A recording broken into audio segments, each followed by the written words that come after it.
Hi, everybody. This is Christopher J. Finn, Boogie by Night, and this is the first of many chapters of the live reading of The Stitches on the Stone, Lorelai's Redemption. This is a book I wrote, I think, in 2022. Started out with a really simple title, A Thousand Nights November, and it began as an idea of sort of like that Bill Murray film, Groundhog Day, and then I totally went off script with it, turned it into a horror book, and the result is what you'll see here shortly. So, what I'm going to give you today is we're going to do chapter one, uh, prologue through chapter one. We're going to post that up on Twitch and YouTube, and we'll see where it goes from there. So, here we go. The Stitches on the Stone, Lorelai's Redemption, written by Christopher J. Finn, narrated by Christopher J. Finn, edited by Christopher J. Finn, because I have zero staff. Okay, so here we go. Prologue, October 31st, 1996. Tabitha Sweeney sat alone on a concrete barrier cordoning off the main thoroughfare of downtown Lauderdale, far from the crowd gathering near the city hall's front lawn. Her mind remained clear, her thoughts indifferent. Oh, she had many opinions and emotions when it came to the soul of Lauderdale, Missouri. Damn hard not to when living in this shithole of a town. But as she'd point out, she was indifferent to it all. Some time ago, though she couldn't tell you how long ago some time ago actually was, Tabitha contented herself to observe the Halloween festivities from afar. This is mainly because no matter what the flyers and advertisements inferred, this particular party had little to do with Halloween. So, when the town folks of Lauderdale made their way to the fairgrounds outside of City Hall and busied themselves with event preparation, Tabitha waited. She waited until twilight dimmed to dusk and floodlights illuminated the browning grass framing the dying annuals along the entryway to the City Hall. There, people Tabitha had known for most of her adult life packed together like feasting rats, drinking and dancing, incoherently shouting above the nostalgic pop hits of the 80s. Tabitha rolled her eyes. Same old crap, same old month. Hours passed in what seemed like heartbeats, the energy flowing around Tabitha in waves, tickling her senses like the brush of a feather against her bare skin. She swallowed and licked her lips. If she were anywhere else, she'd say this party looked like a good time, and Tabitha was known to tear up a dance floor when the mood struck her. Hell, she picked out three men casually chatting on the West Walk she could, and probably had at one point, seduce with nothing more than a wink and a smile. If it were any other night, she'd certainly consider it. An undulating wave of expectation licked at her heels, daring her to rise and give it a try. If she didn't know better, she'd almost say the whole damn town held its collective breath, waiting on her decision. Tempting, but not why she's here. A tap on her foot pulled her attention away from the festivities. Tabitha didn't look, only smiled, then pushed her shoulder-length hair behind her ear. She bent and retrieved a palm-sized polished river stone and smiled. "It's good to see you," Tabitha stated dryly. "I don't know if you remember me. Hell, I don't know if I remember myself," she said after a bitter swallow. She placed the stone in her lap, marveling at its eyes, left painted red, right blue, as if made from a fallen teardrop. She counted 30 total stitches painted across its misshapen smile. What these stitches sealed, well, that's why she's here. Maybe the answer could turn her indifference into something useful. Tabitha reached into her pocket of her yellow print sundress, pulling out a pack of cigarettes. She lit one, and both watched the tendrils of smoke stretch and roll through the chilled night air. "Tabitha," she said, adding a pause before offering, "Sweeney." Tabitha glanced over her shoulder where the townspeople sang and danced, their voices a whisper lost in a sea of thundering song. A faint tinge suggested the object's interest, yet Tabitha frustratingly left it resting in her lap. I know we should be over there, drinking and dancing, lose myself to this town and this month, and not talking to a painted rock. Tabitha glanced down and smiled. No offense, little one, she said sincerely, continuing her one-way conversation. They call it an extravaganza, you know? A freaking Halloween party, and it's about as far from a Halloween party as one can get. It's all just preparation to wake up this crap town, 'cause that's what Laura Dell wants, you know? It's what we all wanted because it's what we lived and died for, whatever that means. That's why we're here, right?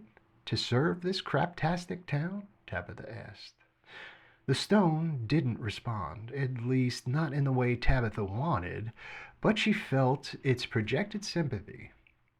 Tabitha's slight nod suggested the message was received.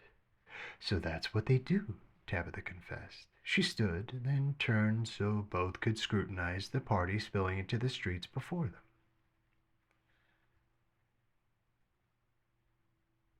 You see it, right? She asked, lifting the stone so it could see above the wave of costume heads, kicking and dancing to the thrum of music blaring out of far too many speakers. It, however, couldn't quite understand the point Tabitha was trying to make and relayed a feeling of confusion. Tabitha explained how the townspeople had gathered hours before the entity in the stone opened its painted eyes, growing exponentially as if most appeared rather than arrived, to the point where one person's shoulder nearly touched another.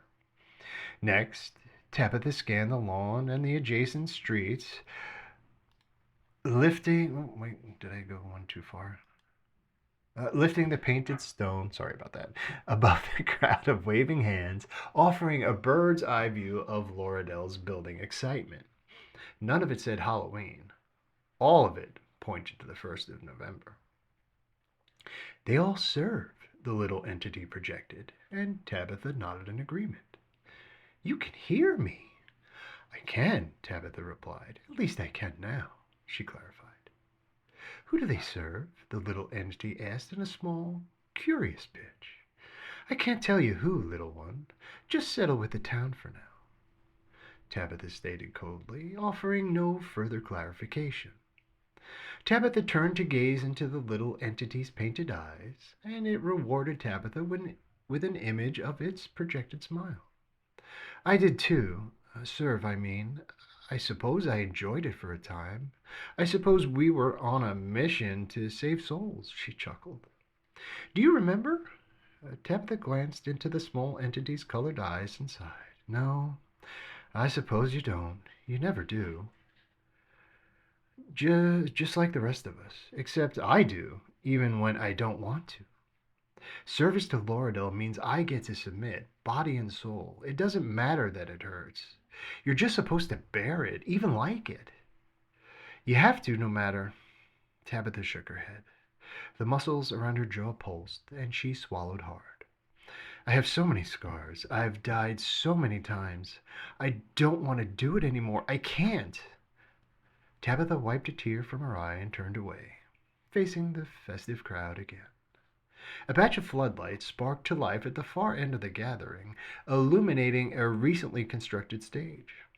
A man dressed in full pirate regalia sat in the center of the platform, hands tied behind his back. He didn't appear to be conscious. Two women walked to the podium with arms raised, and the crowd responded with a resounding cheer. They nodded excitedly and pumped their fists, then raised their glasses and drank, the partiers falling suddenly silent as they upended their cups in unison. The first, a tall, swanky rail of a woman, reinvigorated the crowd by cracking the glass over the man's hung head. The second did the same, sparking a chant uproar. One more time! 10 down, 2 to go. Kill 'em now or let 'em go. Again the crowd cheered, adding November, followed by a unified clap. One! Tabitha shook her head and turned from the podium. Wait, I want to see. No, you don't. You've seen it so many times, seen him so many times, she said, gesturing to the man tied to the chair. All he is anger and hate, and I don't want you to see either. Tabitha smiled. That's going to be my job, little one. I want to be your guiding arrow, the tip of your spear, the eye of your storm, if you'll let me. The small entity emitted a perplexed aura as it was baffled and saddened by the unconscious man sitting center stage, though it knew not why. The women, too far to discern appreciatively, pricked at a nerve buried deep within its bound soul.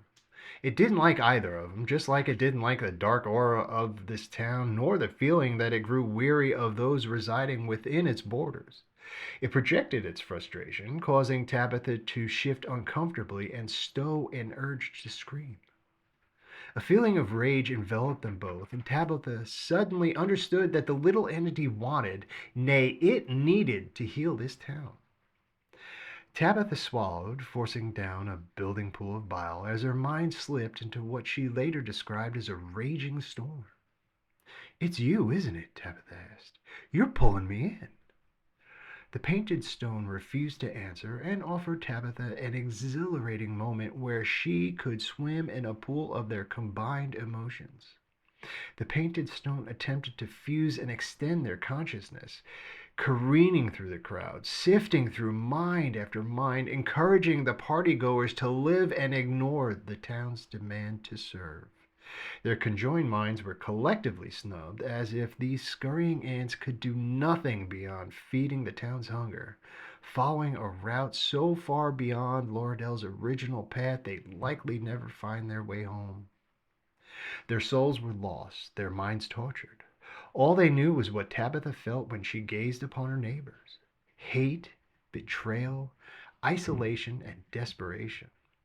She couldn't say where she or anyone in Loredale stood on this crazy road, only that she could save them, together with the entity in the stone. They could lead them back to the righteous path, one meant for Loredale and the people living within its city limits. Yet, no matter how they tried and whose minds they attempted to sway, neither could break the town's rigid shell. Tabitha nearly fainted after the entity's consciousness collapsed with a sudden jolt. She could feel the town's spirit laughing as if the two were children and the town dared their combined storm to make landfall on Loredale's protective shores. Then, with no other recourse or path to follow, their minds separated and both returned to their attention to the podium. Welcome, everyone, and happy Halloween! A voice rang out, augmented by a series of speakers on either side of the stage. The crowd cheered, and Tabitha grunted her displeasure. Why do you hate them so? Not them, never them. Him, Tabitha replied, and it knew the pirate to be the target of her ire. He's evil to the core, and it never, never ends, all because of him. What never ends? What did he do? You know what he's done, Tabitha replied harshly. You'll finish waking, and you'll know, and you'll hate him, and you'll hate this town. You'll just hate, as I do. What did he do to you? He hurt me. He beat me. He punched me, cut me everywhere, Tabitha said. She raised an arm to display a wound, but the small entity found no scars marring Tabitha's silken skin.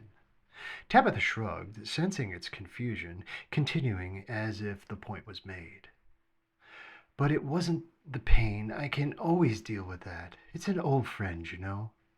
Hell, sometimes I jab myself with a knife just to know I'm still here, still alive. It hurts sometimes, I guess. But it's nothing like what he put me through, forcing me to like his cruelty, beg for his knives, whips, or whatever this fucking month gives him when he's out prowling for his next victim. Do you know what's worse? The absolute fuck of it all? Tabitha swallowed, lifting the stone so their eyes met.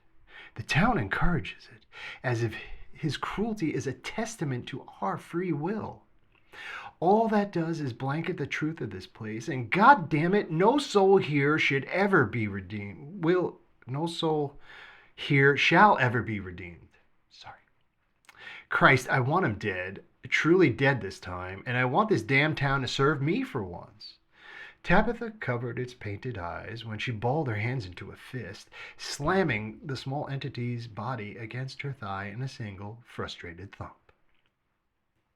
I can help you. You can? Tabitha asked. How? The small entity projected a deep rooted sense of resolution through her condensed soul, touching Tabitha, encapsulating all of Tabitha's emotions into a tight bubble. It felt as if it shielded both from anger, resentment, confusion, and anxiety, replacing them both with a single resolute purpose: vengeance. They won't follow him? Won't get hurt by him? Tabitha asked hopefully. We will see. And what of the town? Can it go back to what it was? The small entity considered the question, unsure of the meaning. Tabitha understood this and let the entity rifle through what it learned and was still learning.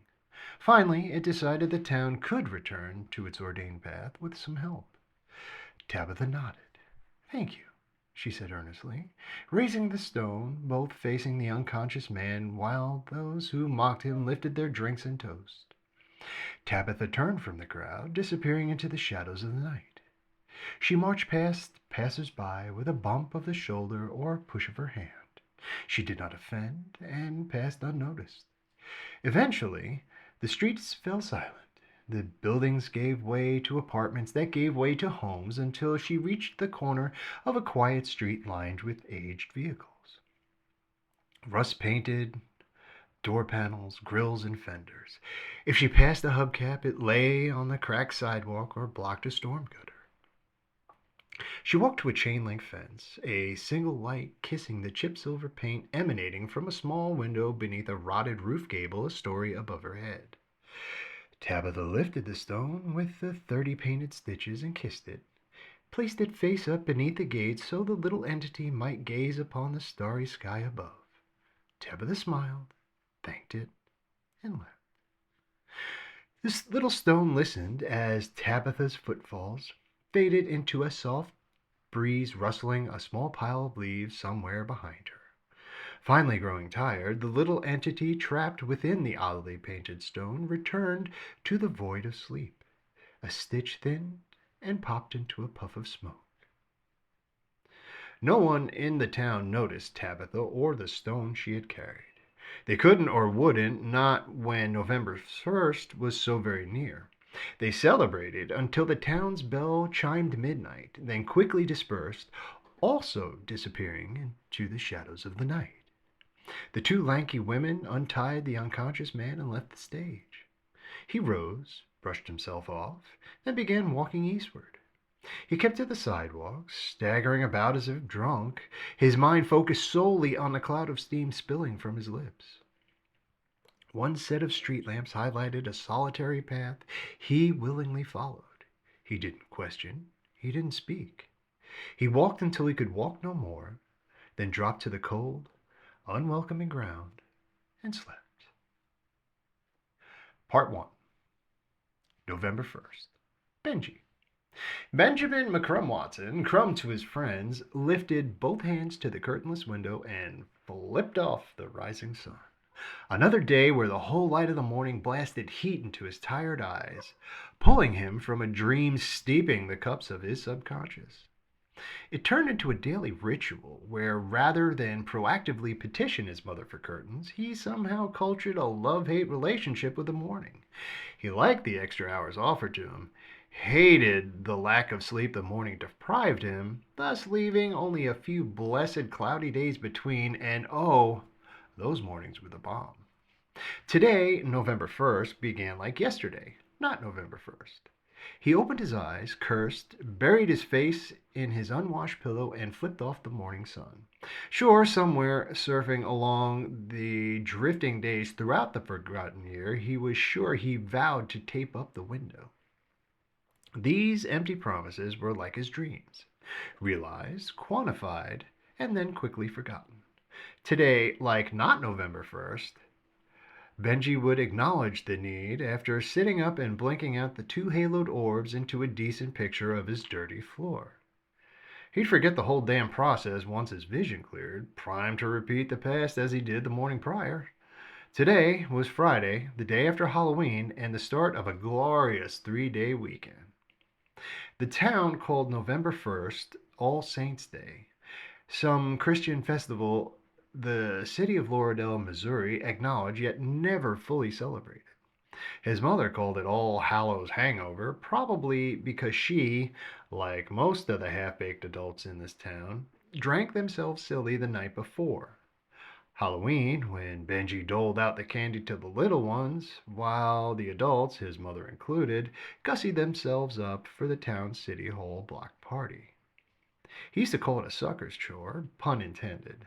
Though, truth be told, he enjoyed seeing the little buggers dress for Halloween and offered extra candy for better costumes. Children hit the commons in earnest between 6 and 8 on Halloween. The doorbell grew silent just after 9 o'clock, which was about the same time his mother left for the block party. He turned off the porch light after handing out the last of the candy, keeping the choice bars for himself, and sugar crashed in front of the television before sauntering upstairs sometime after midnight. And that was it. Halloween in one Rice Crisp nutshell. Benji's desk pressed against the corner of his bed so he could lovingly gaze into his monitor's dark, dreamy eyes when he sat up. He loved that little box more than he liked most people, and he knew one press of a button and the day would end before it began. So, rather than glue his ass to his desk chair until his stomach screamed in neglected anguish, he decided on breakfast. He'd at least have the run of the house for a few hours before Mother stumbled from her bedroom on a zombie march to the coffee pot. The thought made him jokingly shiver. Benji slipped on a pair of jeans he found resting beneath another pair of jeans, resting atop two others.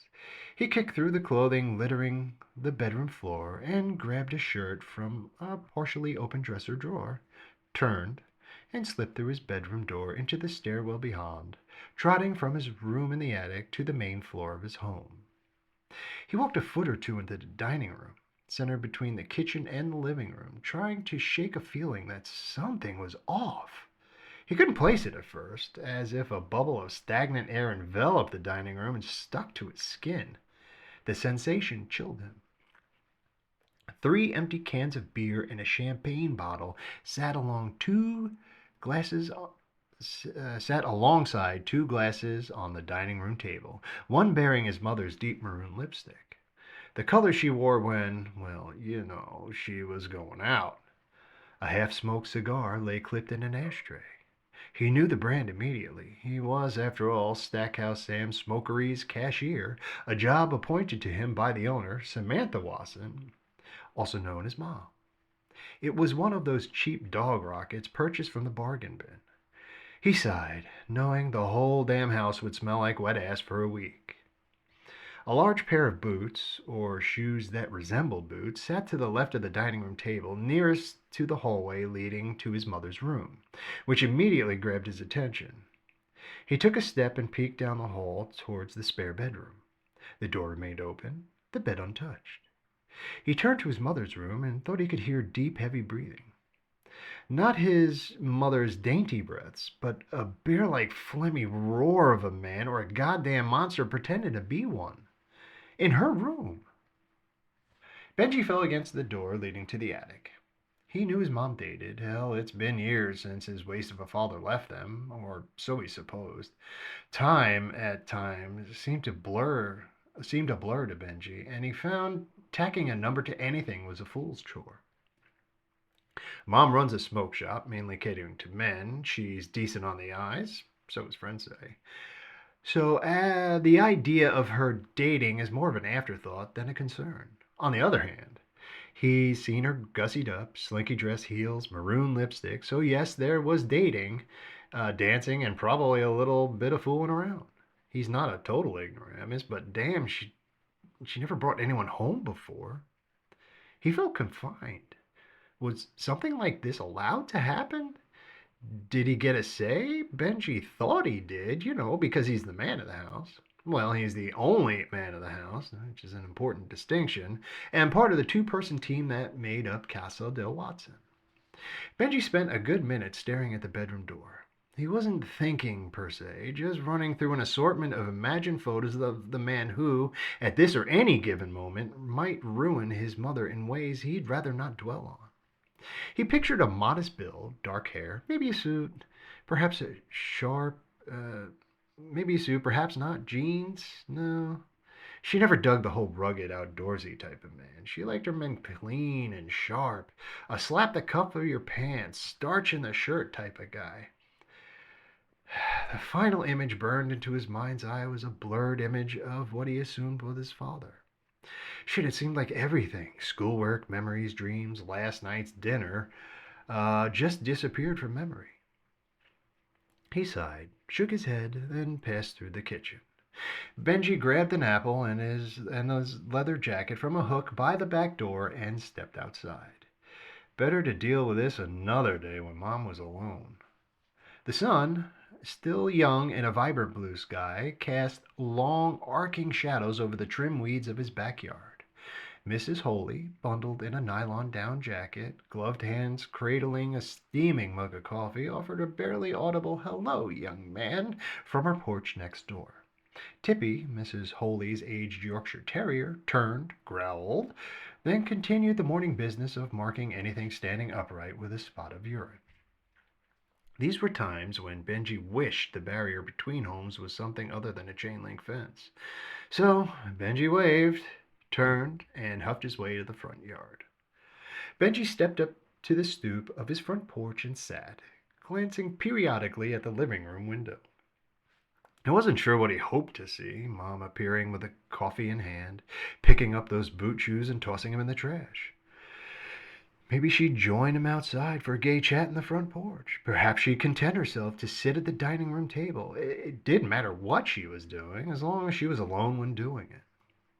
Alone would be good. It'd be fan-freaking-tastic. In one respect, Benji knew she'd dabbled in the ugly art of dating, which included, he tried hard to ignore this fact, sex. She might hide it, but it would come full circle at some point in their relationship. He and his mother would discuss it, bitch, counter bitch, eventually finding some middle ground. But this presentation was a statement and a tremendous slap in his face. Benji couldn't fathom why she'd choose a promiscuous display over an open conversation. Did she honestly want to apologize rather than ask permission? Was Benji expected to accept this schlub with bland civility? "Hey, bub, glad to have you. How'd things roll for you? Nice and juicy, sloppy and wet? Say, I bet you could use a pick-me-up after a good romp. How about some breakfast? Maybe a shower and a shave, to get the smell off you?" "It's not going to happen," he sighed. But it did happen. It was happening. He suddenly felt ill. Benji turned his attention outward and switched his mind to the day's projects. He could plop himself in front of his monitor and kill the day playing games or browsing the net. He could sit here and sulk on the porch, seemed to be working well so far, or seek out his friends. Nothing sounded the least bit entertaining, but in this moment of deep thought, an object pulled his attention from contemplation to curiosity. At the edge of his yard, sitting between the ground and the hinged corner of his home's chain-link gate, Benji found a river stone. It almost seemed as if it had been intentionally placed there. Not a great find ordinarily, rock is a rock, but this object showed hints of paint on its surface. Benji approached the curious thing and knelt. The river rock was indeed decorated with a painted red eye on its right and a blue splotch that slightly resembled the teardrop on the left. A smile stretched from rounded edge to rounded edge, with 29 symmetrical stitches completing the odd smiley face. The smooth stone bore a slight sheen in the early morning sun as if polished by a tumbler. Benji glanced down his street, scanning the area between the multitude of old cars lining the curb. The spaces were tight, as his road often resembled a can of sardines when it came to the bumper-to-bumper parking outside their dense homes. Part of the charm of the commons, he supposed. Not much room for vehicles when your home is inches away from the neighbors. This limited Benji's field of view, but he was reasonably sure the street lay empty. He picked up the rock and stood. The stone, creepy in the coolest of ways, reminded Benji of a clown face, or perhaps an image from one of those anime shows his friend Mary always seemed to watch. He dug them, he supposed. Nothing wrong with a good show. Hell, the Ghost in the Shell VHS was, to date, one of his favorites, even if the thing was subtitled. He tossed the rock in the air, caught it, and turned to his home. For a brief, almost exhilarating moment, Benji fantasized about himself hurling the stone through the living room window. He pictured his mother running from her bedroom and shrieking at the explosion of glass shattered across the hardwood floor.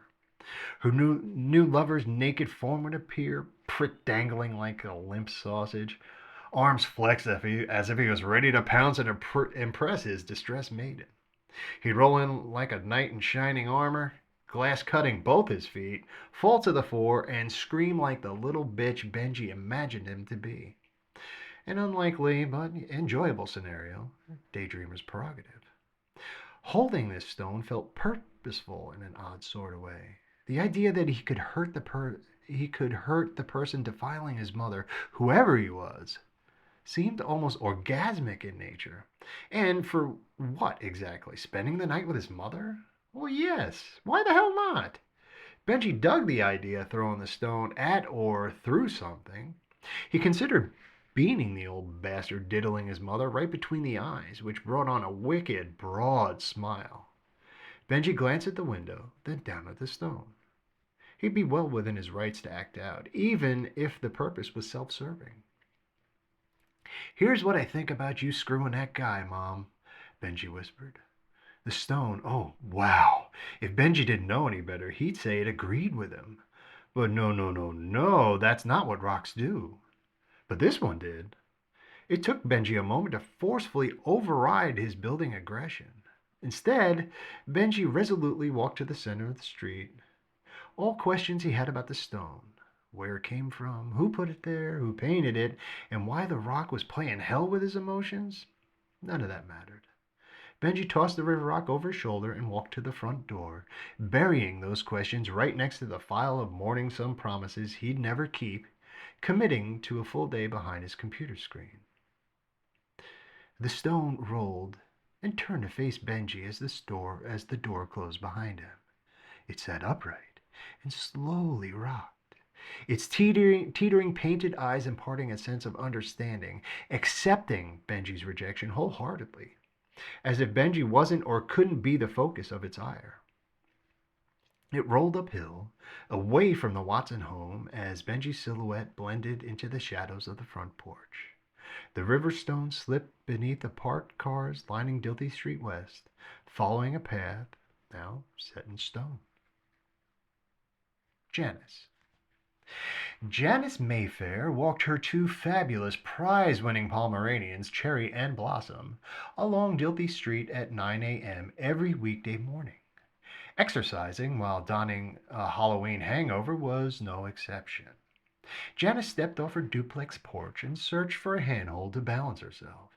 She exhaled, blinked, and rubbed her temples.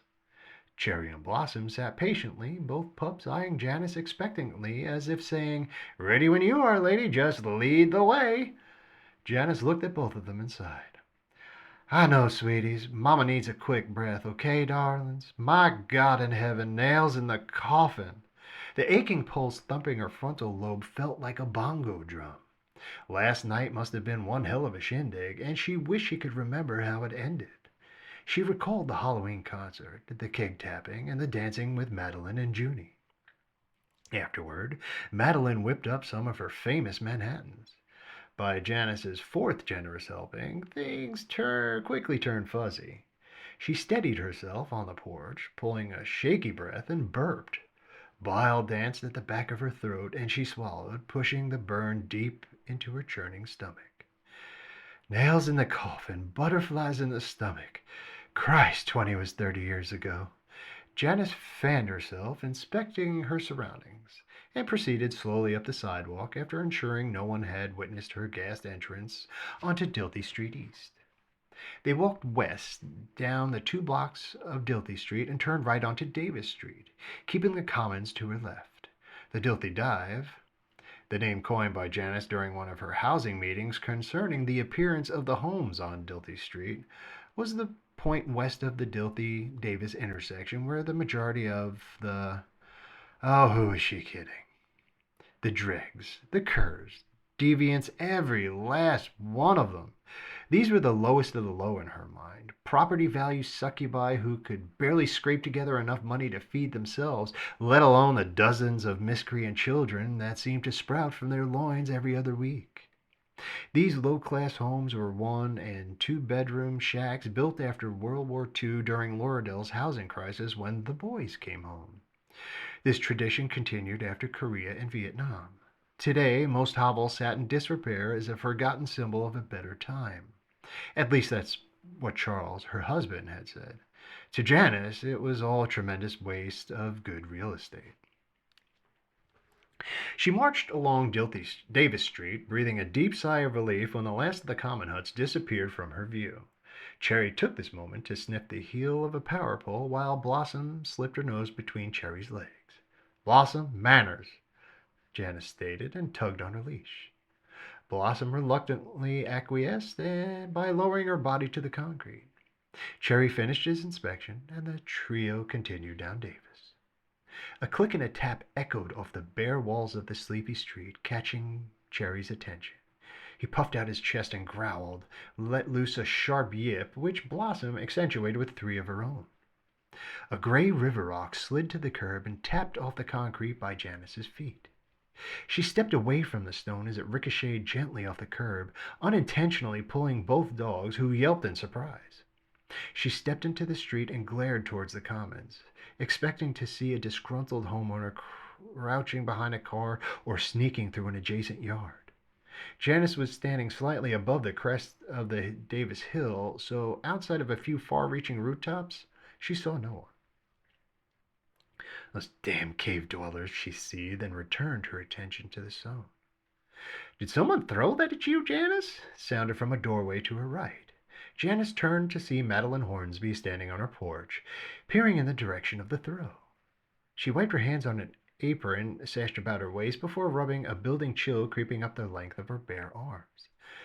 Maddie, Janice greeted her friend, you're going to catch cold dressing like that. Sundress at this time of year. You must be mad.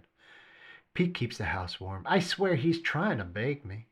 She stepped from the porch and walked to Janice's side. Both peered down at the gray rock.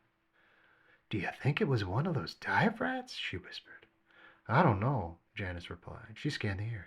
I wouldn't put it past them, those little pricks. You know, I issued 4 code violations just last week. 4! I swear it's like these people want to lower the value of the entire neighborhood. Madeline nodded sympathetically. Oh, I know. That Bob Guard fella, just the other day, he towed a rusted heap of a car into his driveway. He's got cinder blocks where the wheels should be. Blocks! Oil spots all over the concrete.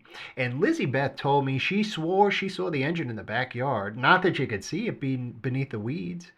I swear, it's like we're living in the sticks. Hoosiers, Janice grumbled. Hoosiers indeed, Madeline agreed.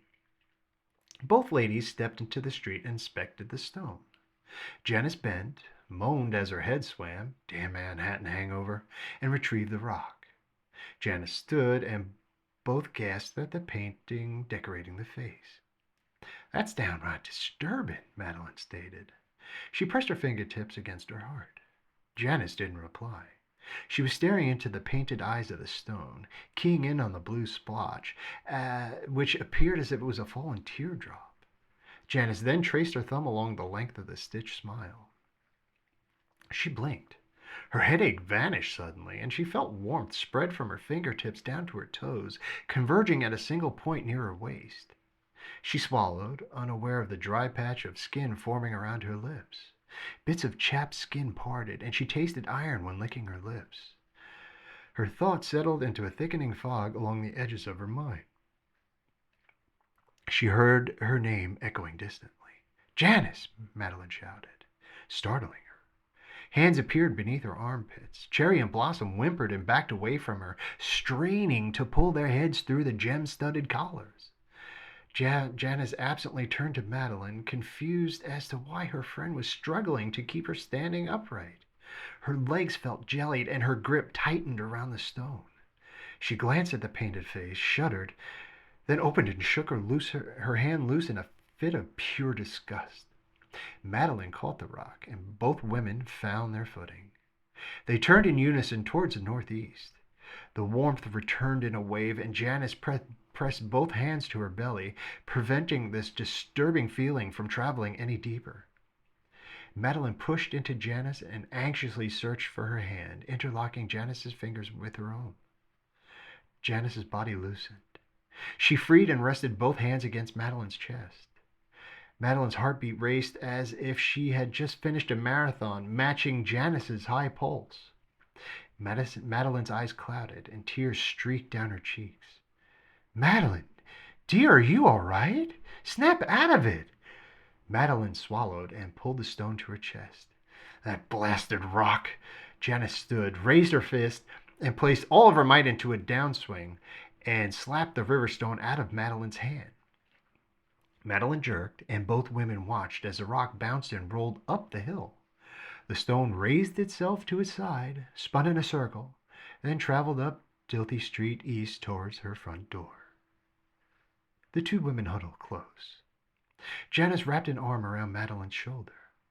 They didn't speak, only stood and stared in the direction of the tiny rock. Janice blinked again, and suddenly found herself walking home. She couldn't remember if Madeline made it to her front door or if she even said goodbye before leaving. Madeline stood outside her duplex with her eyes forever locked on that eastern skyline for all Janice knew. She vowed to call her once inside. Once Janice entered the front door and excused herself to her room, she waved off the phone call and crawled into bed. Sleep would not find her. Edward. There's something to be said for outdoor living, a vacation, or a day of play in the town park. Waking hungover beneath a 13-foot steel girder overpass? Perhaps not so much. It was indeed a surprise to Edward Menzies, who sat up and groaned after shooing a curious duck off the seat of his trousers. His skull expanded and compressed to the rhythm of his heartbeat, and a sour taste of mold and vomit sent his stomach into an aggravated spasm. Edward moaned, swallowed, then squinted at the rising sun. Christ, his head hurt. He blinked out the afterimage, then inspected his strange surroundings. A mixture of sand and slimy moss covered a dozen yards from the abutments Edward had slept under to the shore of a small retention pond. The brick walls of an abandoned 4-story building sat 8 feet above the pond's bank, separated by a rusted chain-link fence. Plywood replaced windows. A long, rotted piece of lumber zigzagged across a small opening where a door once stood. The letters A and P sat as forgotten monikers above the entryway, with bits of faded yellow paint hinting at the remainder of the title. However, which letters they represented were anyone's guess. The factory extended and sharply turned to the right, ending at the railway base beyond the bridge's departure slab. Much of the same appeared to Edward's left, save for a small dirt path between another vacant building and the tracks. His point of entry, he supposed. His gaze fluttered between various spray-painted pieces of indiscernible art plastered along the lower section of the building. He tried to ascertain which words the bubble-like graffiti depicted, shrugged, and quickly lost interest. Instead, once he realized he was sitting in a puddle of mud and sand, Edward Menzies turned his attention to the state of his clothing. His pants and shirt clung to his skin. Chills and concurrent heat flashes raised the tiny hairs on the back of his neck. Edward pulled at the fabric hugging his crotch, then abruptly lifted his hands when the material bunched his testicles into a tight knot. Pain arced from his extremities into the pit of his stomach before settling into a heavy, agonizing throb. Just, Edward began, pushing bile back into his stomach with a dry swallow. Don't throw up. He stiffened and held his breath, arms extending away from his body to help mitigate the pain.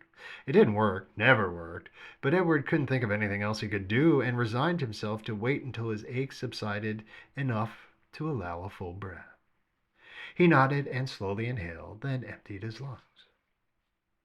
Once his stomach settled, Edward shook his hands, hoping to revitalize his circulation and warm his chilled body. Mud splattered off a pair of flamboyant ruffled cuffs that loosely covered his hands from wrist to knuckles. His sleeve, his sleeve ballooned from cuff to shoulder. If Edward found this odd, then he dared not consider how a red sash covering the bottom half of his poet shirt complemented the pair of rolled up polyester breeches decorating his lower half. Was it a costume, a life choice, a profession? Who knew? It was all so confusing. Edward ran his hand through his hair, pressing his fingers tightly around the strands, a habitual gesture meant to consolidate his thoughts, sighed, and then gasped when his hair landed in his lap. He dumbly stared at the mop of nylon hair, taking a moment to decide if the spontaneous hair loss was indeed a thing. Edward brushed a hand through his natural hair pasted to his scalp, exhaled, then stood and stepped to the small lagoon. His eyes wandered between plastic bottles, wrappers, and broken glass for a time, keeping his mind occupied and content with the observable scenery. Practical reasoning was not going to be a thing here, not while his nerves spat and popped around the images of wigs, poet shirts, and small duck-filled ponds. Jesus, what the bloody hell happened the night before? Was he abandoned here? Where the hell was he anyway? There was no sound of running water, no cars, nothing but a single pissed-off duck voicing his displeasure with Edward's proximity. And he understood the little feathery bastard, even sympathized with it.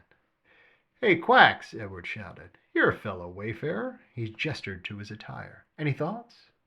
The duck racked his tail feathers and turned to the far end of the pond. "Yeah, I wouldn't hang around me either."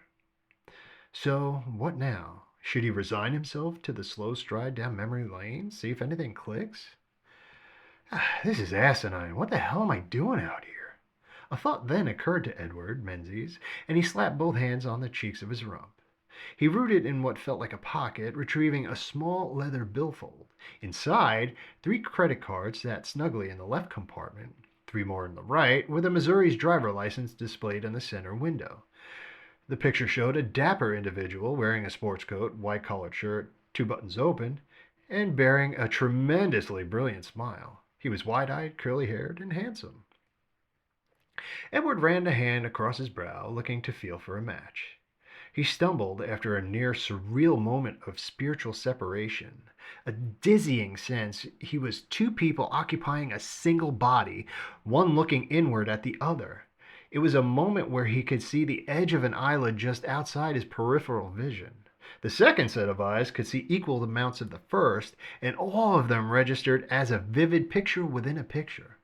One duck turned into 4 swimming ducks. These melted into a single 2-headed duck. His mind fogged. He staggered, and then steadied himself. The mallard kicked to the opposite shore and waddled nervously along the bank. Edward waited for an aftershock of confusion after his vision began to clear. Once he was sure his mind remained grounded in his current state of delusion rather than drifting into a new and improved duality, he returned his attention to the shimmering water at his feet and the reflection within. He glanced at his license and shrugged. Close enough. 18920 Abbott Street, he read. Lauderdale. Edward turned to each dilapidated building, the train tracks, the 1-acre pond, and the irritated duck, wondering if all sat inside this town called Lauderdale. Bit of a shithole if they did, not that he's one to judge. Or maybe he was. How was he supposed to know? He at least had a home, which he believed was good news. Home meant shelter, food, clothing, and a shower. Oh, he'd love a good bath. Christ, he smelled like hot ass, and it wasn't going to improve with age. The stagnant water offered a plethora of moldy aromas, and the combination of musk and sweat mixed with the area's natural stench forced Edward to choke down another urge to vomit. He pushed all focus into his constitution, encouraging an inescapable desire to sleep. Edward Menzies' mind began to slip beneath a black cloud, and he shuffled to his bed beneath the bridge before he realized he was moving. Edward stretched out his legs, and placed both hands behind his head, feeling immensely better. He closed his eyes. Better still. Edward slowed his breathing. He smiled and let his body warm, soaking up the few rays of the sun not eaten by the greedy, cold November air. He wanted nothing more to do with this pond, this bridge, or this town called Lorridell. Today wasn't the day for these kind of discoveries. The thought alone filled Edward with an uneasiness bordering on panic. He'd worry about it tomorrow. Pirates, street addresses, and the two-in-one separation of body and soul were all things his aching brain could not process. So he allowed these thoughts to fade slowly and softly into a small pond located deep in the back of his mind. There he could reach for the frightened mallard, pluck it from the water, and snap its pretty little neck with a flick of his thumb. The mallard's head and bits of muscle would land at Edward's feet, and he'd chuckle, appreciating how the flowing blood colored the blank nothingness of his thoughts, coating the clean slate of his darkening mind. "It's all up here, Quacks," he whispered to the imagined feathery corpse. Edward took in a breath, sighed, and slept. This is the end of the first reading of The Stitches on Stone, Lorridell's Redemption. This was prologue through chapter 1. I will be doing these, I'm hoping, once a week, posting them to either Twitch or YouTube. Probably YouTube, because it's a little more stream for, recording friendly, I will say. So if you like it, drop me a like, drop me a subscribe, and I appreciate all of you, and we'll catch you on the next one. We'll catch you on the flip.